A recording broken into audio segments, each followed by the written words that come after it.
nəticəsində baş verən bədbəxt hadisə ilə əlaqədar həlak olan və yaxud da aldığı xəsarətdən həyatını itirən mina təmizləyənlərin ailə üzvlərinə Azərbaycan prezidentinin təqaüdü veriləcək. Bununla bağlı Prezident İlham Əliyev fərman imzalayıb. Mina təmizləmə fəaliyyətini həyata keçirən zaman partlayıcı sursatların işə düşməsi nəticəsində baş verən bədbəxt hadisə ilə əlaqədar həlak olan və ya bu zaman aldığı xəsarətdən həyatını itirən mina təmizləyənlərin ailə üzvlərinə Azərbaycan prezidentinin təqaüdü təsis edilib. Bununla bağlı Prezident İlham Əliyev fərman imzalayıb.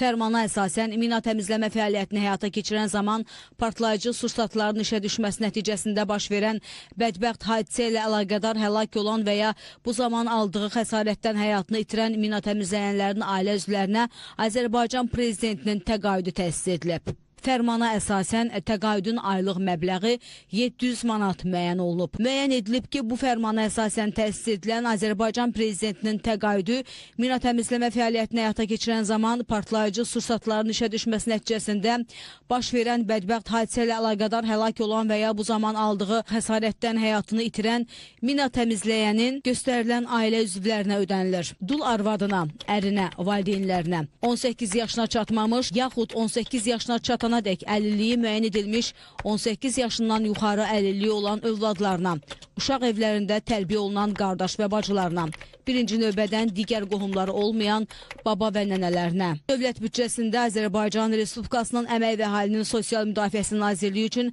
nəzərdə tutulmuş xərclər hesabına həmin nazirlik tərəfindən ödənilir. Bu fərmanın birinci hissəsi ilə təsis edilən Azərbaycan Respublikası Prezidentinin təqaüdü bu fərman qüvvəyə mindiyi tarixədək mina təmizləmə fəaliyyətini həyata keçirən zaman partlayıcı sursatların işə düşməsi nəticəsində baş verən bədbəxt hadisə ilə əlaqədar həlak olan və ya bu zaman aldığı xəsarətdən həyatını itirən mina təmizləyənlərin ailə üzvlərinə də şamil edilir və bu fərman qüvvəyə mindiyi tarixdən sonraki dövr üçün ödənilir.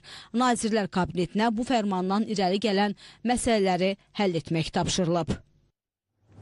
Dövlət başçısı İlham Əliyevin sosial media hesablarında paylaşım edilib. 31 mart Azərbaycanlıların soyqırımı günü deyə paylaşımda